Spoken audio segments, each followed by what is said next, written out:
Não sei se tá ligado.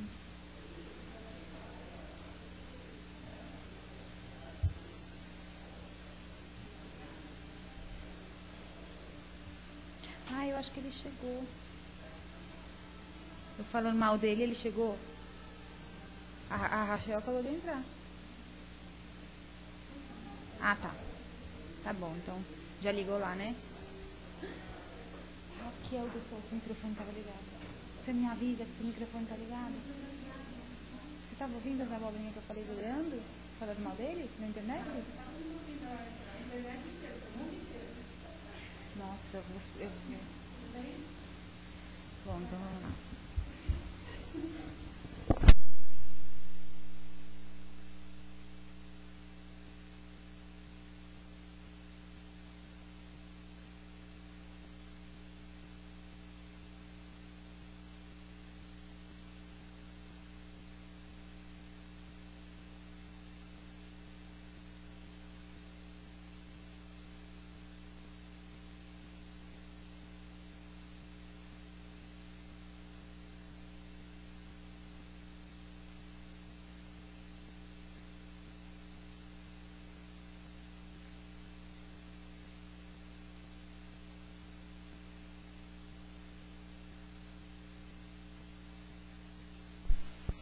Bom, boa tarde a todos. Antes de iniciar o nosso trabalho, a gente vai dar alguns recados aqui da casa, que a gente tem atividades de palestras e passes todos os dias, evangelização no domingo às 10 horas, plantão de atendimento, segunda, terças e quintas-feiras, a partir das 19h15, às quartas-feiras a partir das 13h15 e domingo a partir das 9h30. E agora, nesse mês de janeiro, nós faremos a inscrição para o primeiro ano do curso básico de Espiritismo. Quem tiver interesse é só procurar o plantão de atendimento aqui da casa. Os trabalhos de assistência social são todos segundo sábado de cada mês, onde são distribuídas 60 cestas básicas. E quem quiser cooperar pode fazer trazendo 1 quilo de alimento não perecível. E a cada 15 dias aos sábados tem distribuição de pão e leite para os moradores de rua. Quem quiser colaborar também vai ser bem-vindo. E é isso. Então, agora a gente vai iniciar a nossa prece inicial, depois a palestra. Então, vamos elevando o nosso pensamento ao alto, a Jesus, agradecendo por mais essa oportunidade de estarmos aqui reunidos, agradecer a oportunidade do aprendizado, pedindo ao plano espiritual que ilumine as nossas mentes, a fim de que nós possamos absorver todos os ensinamentos que nos serão passados pela nossa expositora. Que possamos permanecer devidamente concentrados ao longo dessa palestra. Que assim seja, graças a Deus. E agora a gente vai chamar nossa amiga Raquel para fazer a palestra. E o tema é Ovelhas Desgarradas, né? Seja bem-vinda. Gente, boa tarde, para quem ainda não cumprimentei. Como a Andréia nos disse, o tema Ovelhas Desgarradas. Comigo esse tema está tendo uma particularidade, gente. Vou até fazer um pequeno comentário. Eu estava comentando com a Andréia. É a 4ª vez esse mês que eu faço esse tema. No mundo espírita, entre nós, a gente costuma comentar que quando nós repetimos muitas vezes o mesmo tema, é sinal de que nós precisamos realmente aprendê-lo, fixá-lo. Porque não tem uma maneira de nós, né, aprendermos melhor aquilo que nós precisamos do que nós mesmos ouvirmos aquilo que temos a dizer. Porque se o outro diz, é diferente, né? A gente pode ou não acatar. Mas quando nós estamos dizendo, nós temos que lembrar que o ouvido mais próximo de nossa boca é o nosso. Então, tem muito a ver com a gente. E aquela, né, curiosidade, quem está habituado a ouvir palestras e temas repetitivos com outros expositores ou até com o mesmo expositor, sabe que, por incrível que pareça, ele nunca sai igual. Engraçado, né? Por que será, né? É porque dentro de tudo aquilo que nós precisamos aprender, tudo que rege a natureza e o universo é infinito. É tudo de uma grandeza tão grande que o nosso compartimento de memória, de raciocínio, ele é muito pequeno para nós absorvermos tudo de uma vez. Então, por isso que a gente vai assimilando por etapas as coisas, não é? E mesmo assim, a gente assimila por etapas. A gente, quando lê um texto, a gente não guarda o texto todo. A gente vai guardar uma coisa ou outra. Isto é, aquilo que realmente nos toca, aquilo que realmente nós precisamos, aquilo que realmente nos convém, às vezes. Mas isso é natural de todos nós seres humanos, não é? Então, vamos lá. Ovelhas desgarradas. Esse tema, ele é extraído do livro Em Busca de um Homem Novo, do Richard Simonetti. O Richard, ele tem uma particularidade muito interessante, ele é de uma linguagem muito simples, ele não faz parte dos chamados novos autores espíritas, não, já há algum tempo ele vem atuando no meio, e ele conserva aquela linguagem de fácil atendimento, não tem quem não compreenda e não conheça ou não passe a seguir alguma coisa em relação ao Richard Simonetti. O primeiro parágrafo do texto fala que Jesus, ele era seguido por aqueles que eram odiados entre os judeus. Interessante. Em primeiro lugar, quem era o povo mais odiado, ou melhor, a classe mais odiada pelos judeus? Está lá no início do Evangelho segundo o Espiritismo, né, sobre eles. Os publicanos. Os odiados cobradores de impostos. Não é? Porque os judeus não admitiam a cobrança de impostos. Eles pagavam de má vontade mesmo. Eles pagavam porque era obrigado. Tanto é que, por causa disso, eles foram, certa ocasião, interpelar a Jesus, perguntando o porquê, não é, que aquilo deveria ser feito. Enfim, né, de uma outra forma, era isso que eles quiseram perguntar. E foi quando Jesus lhes respondeu: dai a César o que é de César e a Deus o que é de Deus. Isto é, aquilo que faz parte da vida espiritual, que faz parte divina, é imaterial, é abstrato, é algo inconcreto. Isto é, não tem uma vida física para nós. Fica tudo no sentimento, no pensamento, naquilo que somos. É invisível. Isso faz parte de Deus. Tudo aquilo que faz parte do mundo material faz parte daquele que rege o mundo material. No caso, quem são os regentes do mundo material? Presidentes, governadores, prefeitos, né? Senadores, deputados, vereadores, enfim, todos aqueles que regem o mundo físico. Aqueles que fazem que, de uma forma ou de outra, o povo siga uma lei, siga um regimento para que se organize, de alguma forma, a comunidade, a sociedade onde se vive. Né? Mesmo sendo homens imperfeitos, às vezes incorrem em alguns erros, é lógico. Até nós, se estivéssemos lá,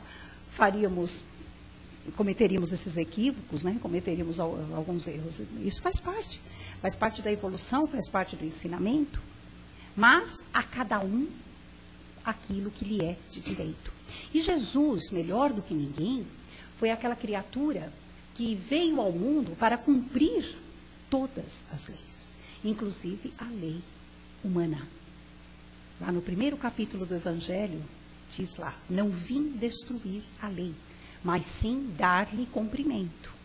Ele se referia tanto à lei de Moisés, que ele não estava ali para destruir aquilo que os judeus seguiam, que era a lei mosaica, e muito menos as leis sociais, as leis governamentais, que era regida por Roma na época.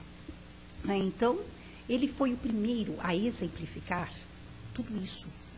O primeiro na sua época, né, a exemplificar. Ele era um homem moderno, arrojado para a época. Tanto é que ele era tido como um revolucionário. Hoje nós entendemos isso. Jesus era uma revolução em pessoa. Quando ele diz, eu não vim trazer a paz, mas a espada, pronto, deu nó em meio mundo aí. O que será que ele quis dizer com isso? É uma figura onde a gente só fala de amor, onde a gente fala do seu lado pacífico, do seu lado de brandura, de paz. Ele vem falar de espada, que é símbolo de guerra, símbolo de revolução. O que ele quer dizer com isso? É lógico que ele não está querendo dizer nada em relação à parte física. Ele veio trazer, sim, uma revolução íntima, que é aquilo que nós, dentro do Espiritismo, chamamos de reforma íntima. É isso que Jesus veio fazer. Através das suas ideias, das suas palavras, dos seus ensinamentos, o seu objetivo era criar dentro do ser humano um pensamento diferente, uma atitude diferente, fazer com que as criaturas repensassem toda a sua vida até então, todas as suas atitudes, todos os seus sentimentos, e passassem a se renovarem. É nesse sentido que Jesus era moderno, né? Porque ele falava sempre em renovação. E a criatura tem que se renovar. Nós temos que nos renovar. Inclusive, nesse livro, Richard Simonetti fala muito nisso. Tanto é o título do livro, né? Em busca de um homem novo. Quer dizer, nós temos a oportunidade de renovação todo dia, direto. O dia não se renova, né? A cada 24 horas, o tempo não se renova. Se começa um novo dia. A cada 30 dias, não se começa um novo mês. E vai por aí afora. Tudo é renovação dentro da natureza, né? Então, tá lá. Jesus, por causa dessas companhias, entre aspas, que ele tinha, ele era criticado severamente pelos judeus. Principalmente pelos os fariseus, os doutores da lei, que diziam que como uma criatura que pregava, aquela criatura que entendia de leis, embora eles não seguissem e não aceitassem, eles consideravam, né? Sabiam que não podiam fugir dessa realidade. Jesus era um líder. Ele conseguia atrair para si, só pelo seu magnetismo pessoal, pela energia com que ele envolvia as criaturas, ele trazia para si multidões. Então, vamos considerar, essa pessoa tem alguma coisa que atrai. Era onde os fariseus e os doutores ficavam pensativos, mas como, né? Da onde vem esse magnetismo, essa coisa que esse homem produz de uma tal maneira e que atrai as pessoas até ele? Então, ele era criticado por isso, né? Porque devido às coisas que ele falava, ele conseguia levar com ele aquelas criaturas que os judeus odiavam. Imagine a confusão que isso podia criar. Só que, diferentemente do que eles achavam, Jesus aconselhava a esses, principalmente os publicanos, que fossem não só coerentes, mas tolerantes, compreensivos. Jesus falava de toda a lei de amor para com esses homens. Por quê? Porque eram os homens que eram mais, como é que nós vamos dizer, achovalhados de todos. Eram aquelas criaturas que passavam pelas ruas, eles eram amaldiçoados. Então, imagina o quanto essas criaturas precisavam de uma vibração positiva, de algo positivo dentro deles para arcar com tudo isso que eles recebiam, principalmente dos maiorais, né? E era isso que Jesus aconselhava a eles. E Jesus também não fazia distinção nenhuma, né?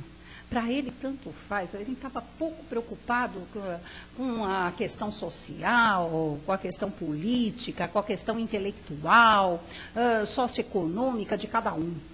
A questão de Jesus não era essa.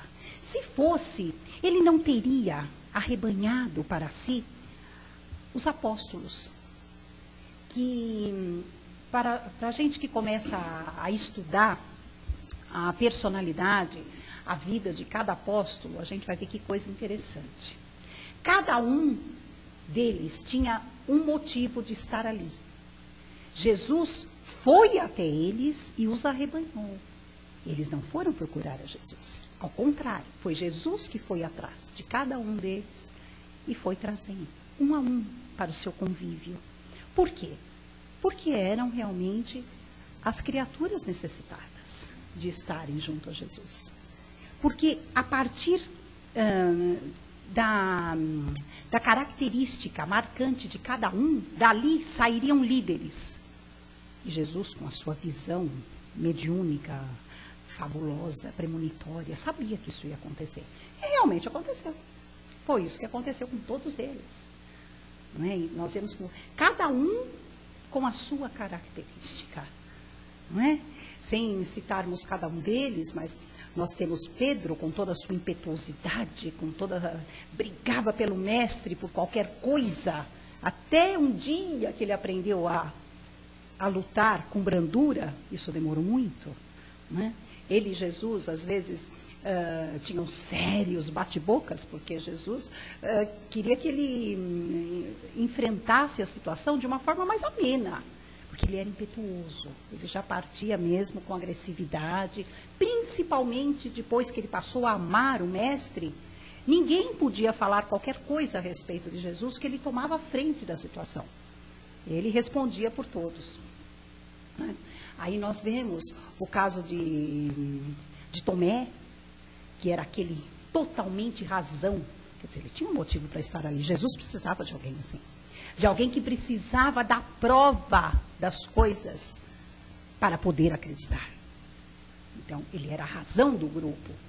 Nós tínhamos o tão, coitado, né? O tão açoitado mentalmente Judas Iscariotes. Mas Judas, ele era o bom senso do grupo. Ele era extremamente sensato. Era aquela criatura que colocava panos quentes em tudo. Era aquela criatura diplomática, que quando a situação começava a ferver, era a ele que Jesus recorria. Por quê? Porque ele já abrandava a situação. Em compensação, além de Jesus precisar dele para isso, isso era uma qualidade de Judas Iscariotes. Jesus ia aproveitar essa qualidade dele para que ela se aperfeiçoasse, para que se pudesse trabalhar com ela. Mas, em compensação, ele tinha um problema de autoestima tremenda. Ele se achava a última das criaturas. Por isso que aconteceu tudo o que nós conhecemos através da história. Né?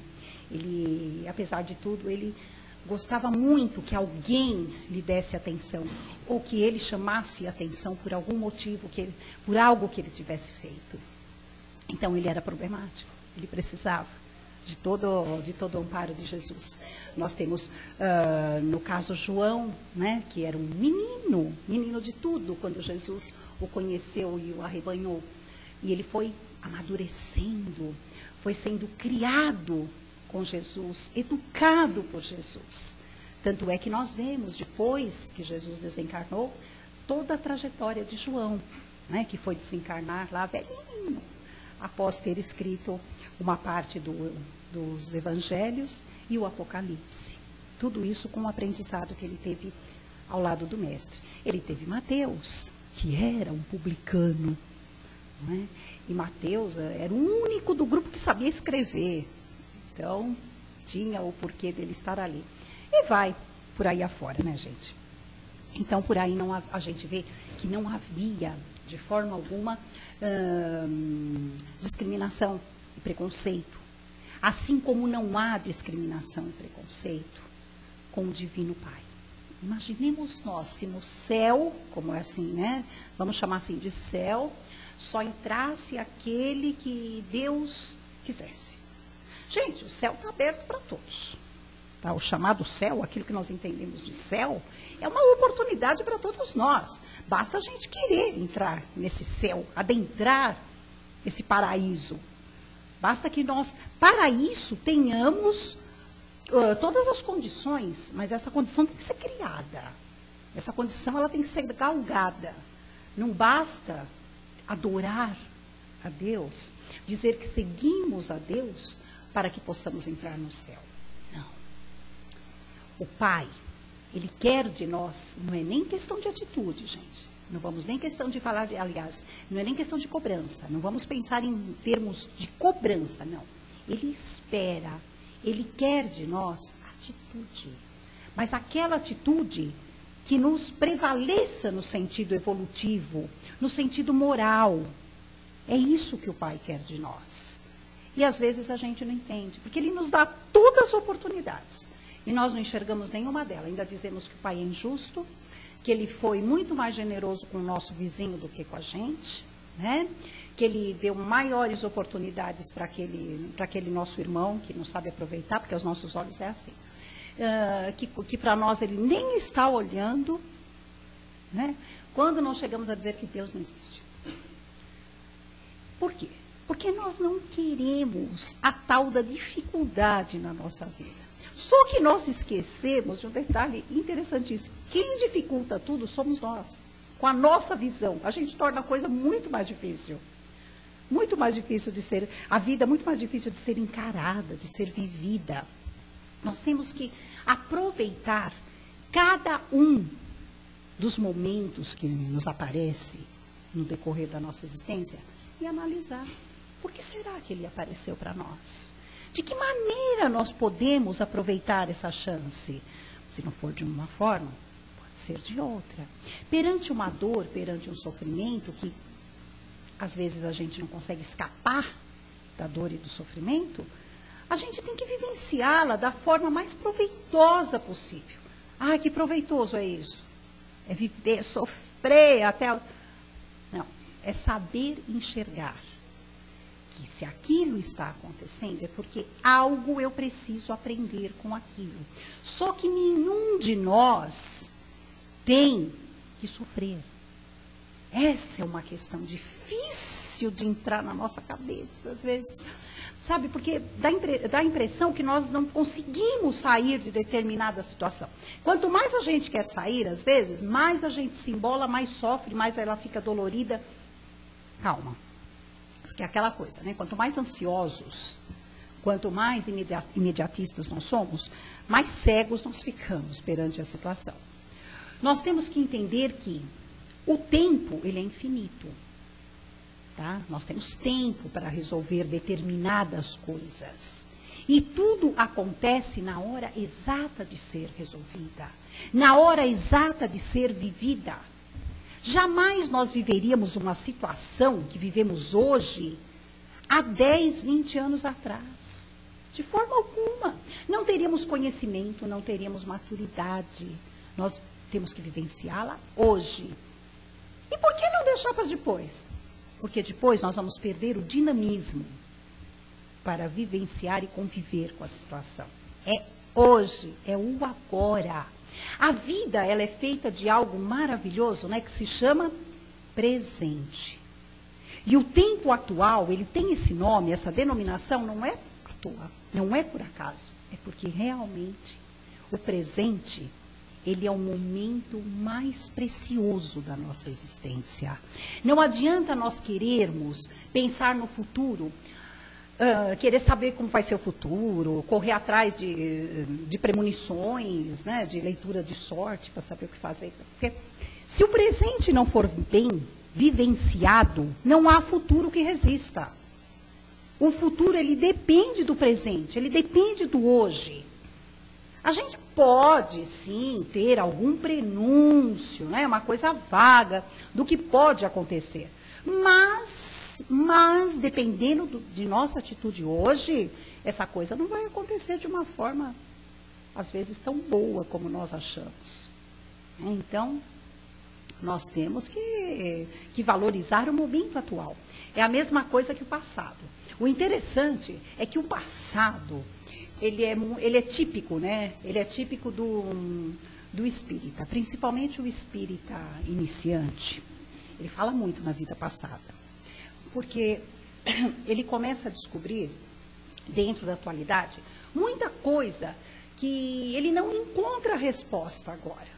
Né? Por que será que eu nasci com essa dor no joelho? Ai, meu Deus do céu, eu não fiz nada, nunca caí.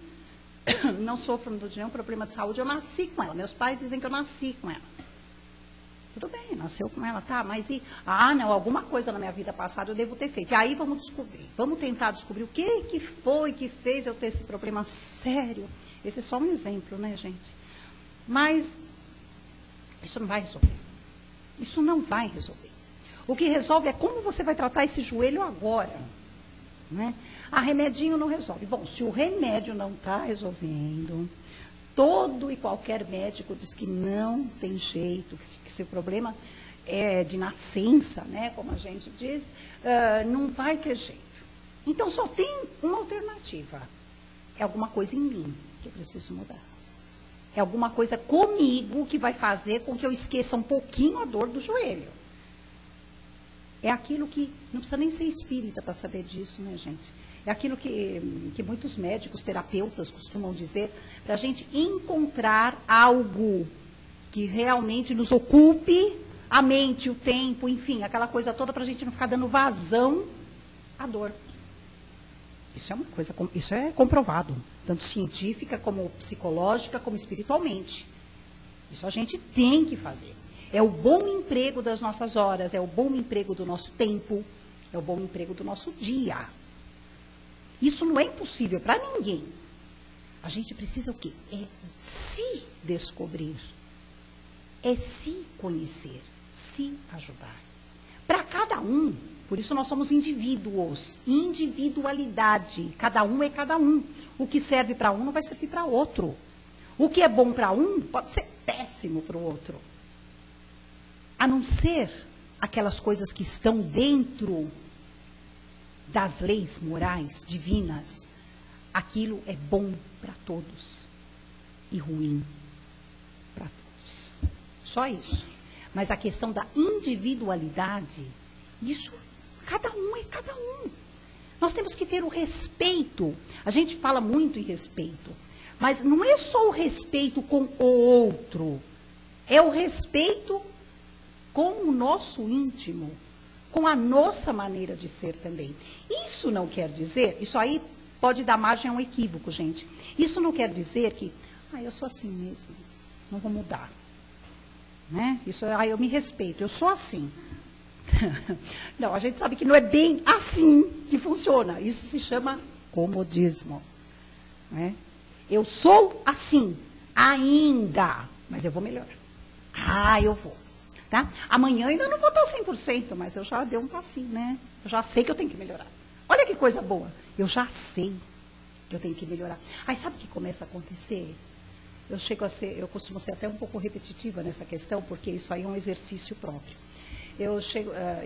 A consciência já começa a doer. Não, está errado. Isso aqui está errado, eu estou fazendo, está errado, eu não tenho que fazer mais. Mas eu ainda não consigo. Mas eu vou conseguir.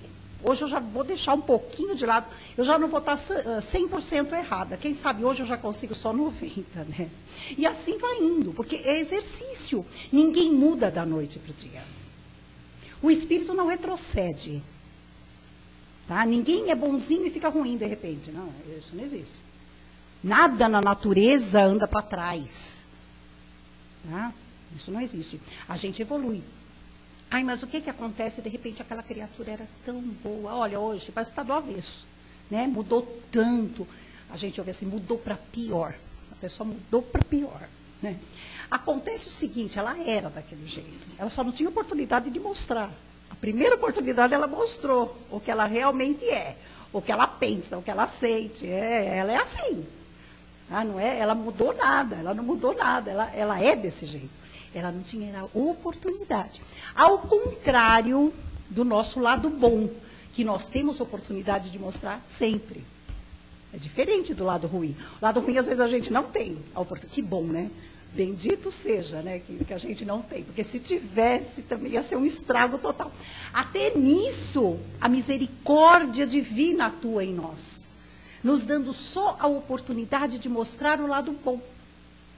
E isso a gente tem, não tem desculpa para não mostrar. Não tem. E é um exercício. Ninguém vai melhorar assim da noite para o dia, vai ficar, nossa, vou me tornar assim maravilhosa.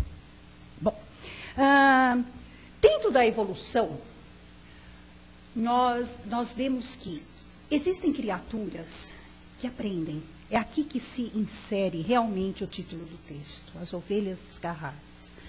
Aquelas criaturas que aprendem, realmente sabem o que é certo, o que é correto, como devem fazer, como devem agir, como devem pensar, como devem proceder.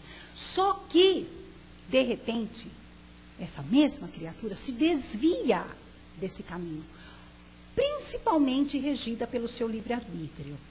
Mas, às vezes, existem situações, circunstâncias em que ela vive, onde ela pode sofrer algum tipo de pressão, algum tipo de represália, enfim, alguma situação em que a criatura se desvirtua e passa a agir de forma incorreta. Só que, nesse contexto, felizmente, a partir do momento que essa criatura mostra o arrependimento e a vontade de voltar e ir pelo caminho correto, ela tem uma ajuda que a gente não faz nem ideia de quanto essa ajuda é grande. E essa ajuda, ela se chama misericórdia. Tá? Então, o arrependimento, ele é algo de muito proveito perante a espiritualidade. O plano espiritual aproveita muito quando a criatura mostra arrependimento. Só que arrependimento é uma coisa muito difícil. A gente acha que é aquela coisa de, ai, desculpa. Não, não é isso. O arrependimento é aquela coisa de, eu poderia ter feito diferente e não fiz. Isso é arrependimento. E quando a gente chega a essa conclusão, de coração, a coisa tem que estar sendo muito intensa, muito sincera. Eu me arrependo por quê? Porque eu sabia fazer da forma certa e eu não fiz. Eu fiz da forma errada. E hoje eu quero responder por isso. Hoje eu preciso, né, corrigir esse erro. Esse é o arrependimento sincero. É diferente, gente, de culpa. Culpa é outra coisa. Porque a gente confunde muito.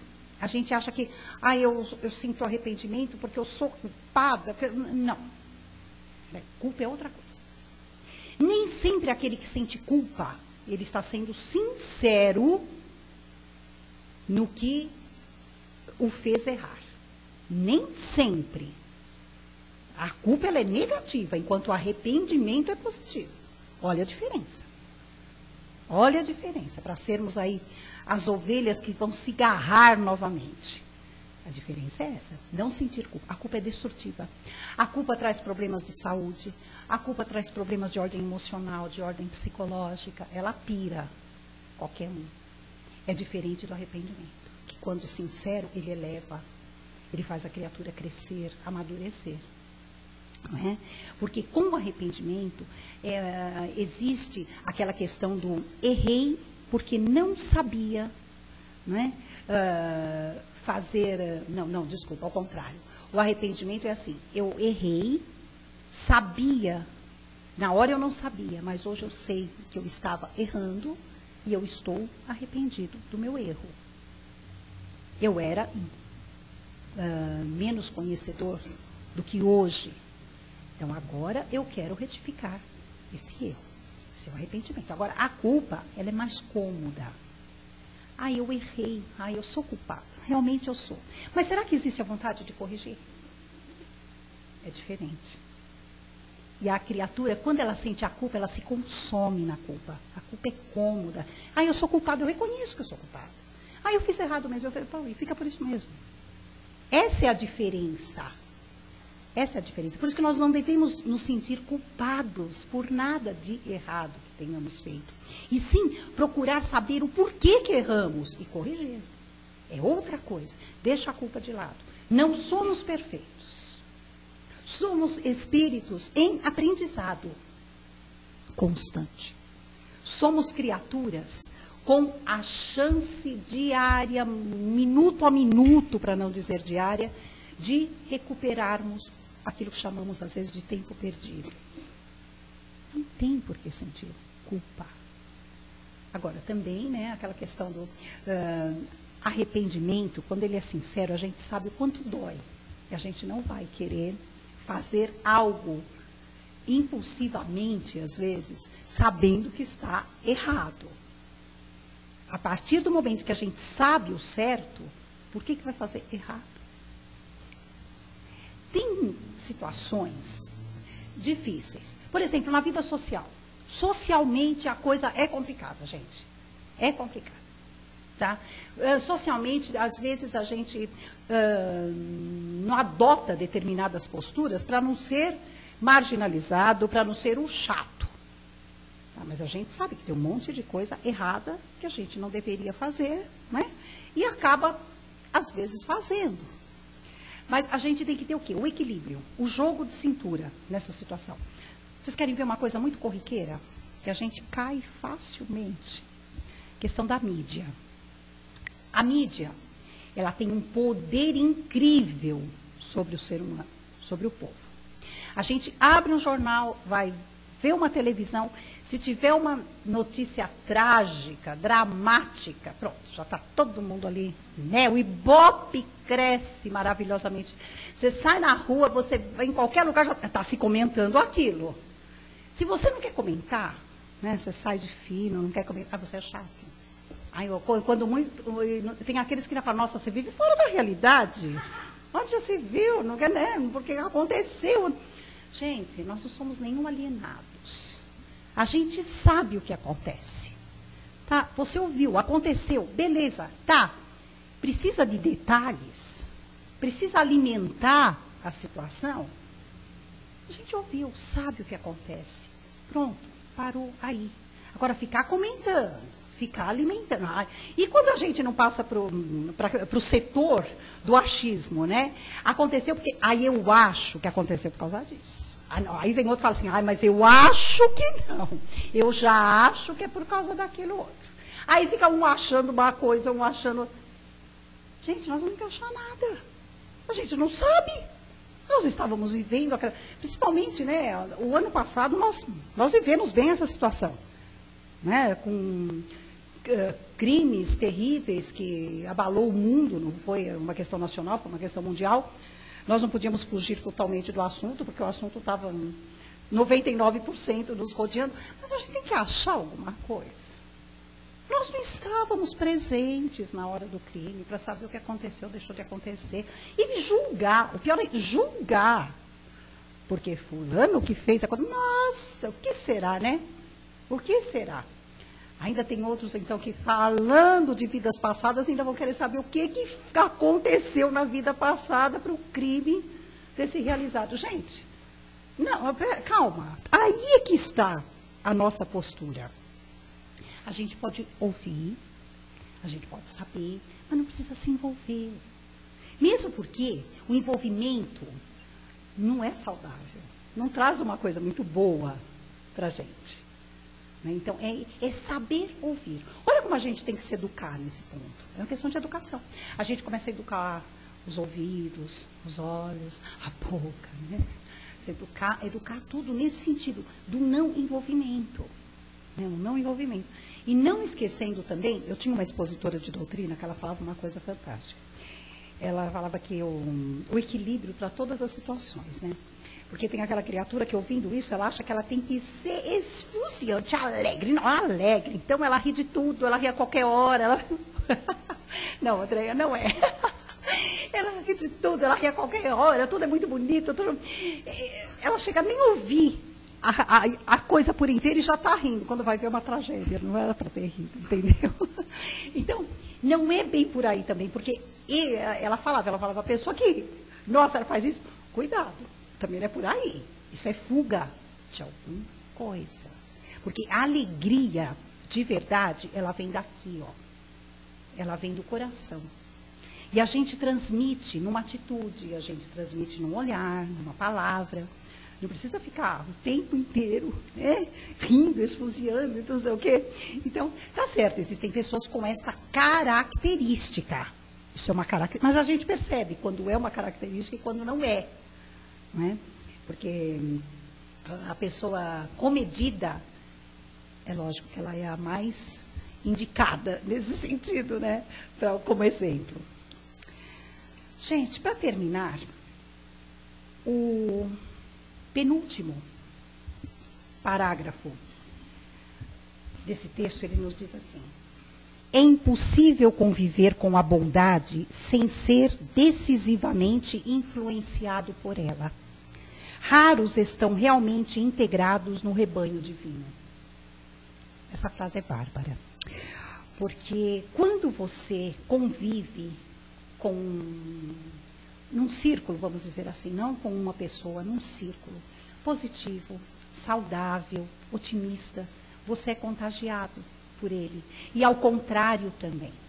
Então nós precisamos saber selecionar e nos educarmos. Porque como nós já dissemos, às vezes não tem jeito. Às vezes não tem jeito. Então a gente tem que criar uma postura individual nesse caso. Mas o contágio, tanto negativo como positivo, ele é óbvio. E o moral, então, nem se fala. Nem se fala. Porque aquela criatura já evangelizada, moralizada, só o exemplo dela não precisa mais nada. Quem convive com ela vai saber exatamente o que está certo e o que está errado. Ela não precisa dizer. É só a maneira como ela age. E o Richard, ele comenta aqui um caso que diz o seguinte: um amigo nosso, homem equilibrado e sensível, tem um problema terrível como filho alcoólatra inveterado, que com a própria consciência afogada no vício e minada por obsessores espirituais que o assediam, leva existência de indolência e irresponsabilidade. E muitos dizem ao pai, né? Mande embora o rapaz. Você já o tolerou demais. Ele só lhe dá desgostos. Mas o pai responde: não posso. Ele é meu filho. Ele não é mau. Está apenas doente espiritualmente. Se eu o expulsar, ele estará perdido. Precisa da minha ajuda. Eu sou o seu único apoio. Temos aqui a imagem perfeita do pastor cuidando da ovelha, tentando retirá-la do abismo. Perde seu tempo. Seu filho é irrecuperável, dirá alguém. Engano. Para o pai, ninguém é irrecuperável. Tanto para o pai terreno, como para o pai divino. Imaginemos nós, se Deus nos tratasse dessa forma, nos renegasse, falasse: não, você é um irrecuperável, você não tem mais jeito. É isso que nós queremos para nós? De forma alguma. A gente quer e temos a chance, a misericórdia e a justiça divina, o amor, sempre ali, nos embalando. Por quê? Porque o tempo dirá o resultado disso. É aquela coisa: eu estou fazendo a minha parte de coração aberto, tudo o que eu posso fazer. Isso nós, pais imperfeitos. Imagine o Pai Celestial perfeito. O que Ele não faz por nós? Então aí é que está. Às vezes, é que nem aquela frase do Pão Nosso, não é? Perdoai as nossas ofensas, assim como eu perdoo a quem nos tem ofendido. Será? Será? Aí está, a gente quer o perdão, né? Agora, perdoar é difícil, nossa, como é difícil. Assim entra a questão dessa historinha. É muito fácil falar quando o filho é do outro. Mas quando é o nosso, a coisa é diferente. Então, nos coloquemos no lugar do outro. Sem querer sermos prepotentes, nos coloquemos no lugar do Pai divino. Será que ele abandonaria? Ai, mas o pai é perfeito. Não somos ainda. Mas se não começarmos a ter esse tipo de atitude, o que nós vamos esperar? Que nós vamos chegar aonde? Então, a gente tem sim, tem que ter. Uma boa tarde a todos.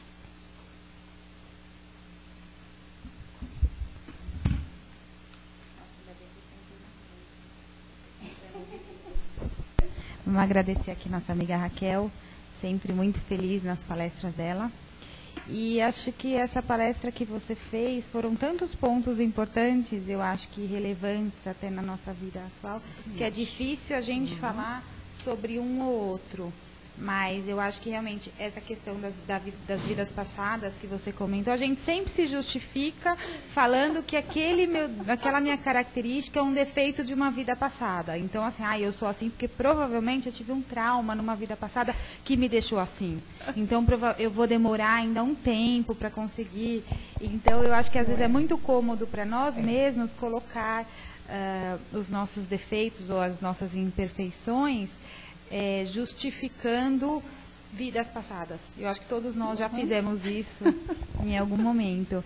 E a questão do presente também que você falou, e até você estava comentando que a gente tem que realmente empregar as nossas horas em alguma coisa útil, eu acho que isso é muito verdade, porque se você parar para analisar, a maioria das pessoas que têm problema de depressão são pessoas que têm uma vida ociosa, que elas não têm tantas ocupações e elas não ocupam o horário dela com coisas boas, com coisas edificantes. Então, assim, se qualquer um de nós, se a gente ficar em casa o dia inteiro pensando coisas que não vão nos levar a nada, provavelmente a gente vai entrar em depressão também. Então, eu acho que essa questão é muito importante, que as pessoas elas não se dão conta que elas mesmas estão causando isso nelas. Entre outras coisas que você comentou, do envolvimento do ambiente, que às vezes a gente está num ambiente onde as pessoas ficam falando de problemas, e porque a mídia, aí você começa a perceber que você vai ficando num baixo astral, e a gente não se dá conta disso, porque todos os assuntos a gente quer comentar, quer dar nossa opinião, quer dizer o que a gente acha. Eu achei isso... Pegando o gancho do que a Andréia está falando, eu me lembrei de uma coisa interessante. Eu não sei se vocês estiveram a par disso, mas coisa de uns 2, 3 anos atrás, foi até assunto da revista Veja, a questão do final do domingo. Domingo à noite. Gente, foi um índice assim, alarmante que chegou até consultórios psiquiátricos e psicológicos, dizendo que de domingo à noite o índice de depressão aumentava terrivelmente. Então, até tem, acho que é a síndrome do fantástico, chama. Síndrome do fantástico. É que é aquela coisa de você se apegar àquelas coisas ruins que o fantástico, né, te trazia, e ficar achando que a vida se baseava naquilo. O mundo é isso. Meu Deus, como é que eu vou começar segunda-feira desse jeito? Muitas dessas pessoas, Andréia, por incrível que pareça, estavam ali, animadíssimas antes do Fantástico começar, porque na segunda-feira elas iam sair de casa procurando emprego. Depois disso elas nem saíam mais. Não, isso é comprovado, gente, isso é verídico, não é uma alusão, não, é verdade isso. Então, o que precisaram fazer? Colocar esse assunto em grupos de autoajuda, para fazer com que a pessoa não se atenha àquele tipo de coisa que simplesmente está na televisão, não é? Que se estivesse em um outro dia, em um outro horário, não ia ser tão prejudicial. É aquela questão do segunda-feira é sinônimo de começo. Você já vai começar derrotado. Então nem vou. Isso aí foi uma coisa muito comentada na época. Eu não sei se teve muito, assim. Isso aí a mídia não comentou, né? Lógico, né? O Fantástico estava no meio, né? Não pôde se comentar muito. Mas eu não sei, eu passei a prestar mais atenção. Eu até gosto do Fantástico. Eu gosto de uma forma particular, eu gosto. Mas eu passei a prestar atenção que depois disso amenizou muita coisa. Eu percebi isso Tem também. coisas mais leves, coisas mais bem-humoradas, não é? Então, mas foi depois disso, que a coisa estava brava, viu? Alguém quer fazer algum comentário, falar alguma coisa? Nossa, ninguém quer falar nada?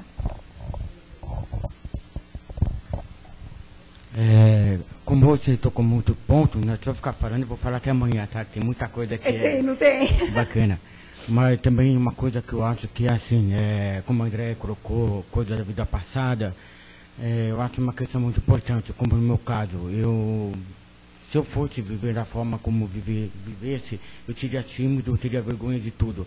Só que, pelo contrário, eu sempre procuro ser otimismo, introvertido, porque muita gente, quando me olha a primeira impressão, eles ficam assim, será que ele fala normal? será que ele conversa? Então, eu dou um primeiro passo, eu dou aquela abertura, eu digo nas pessoas. É verdade. Então, é uma maneira de a gente temos que dar um primeiro passo, avançar. Se a gente não fizer isso, a gente não vai chegar a lugar nenhum. Com certeza, Rafael, porque aquela questão, você estaria sendo o primeiro a agir com discriminação.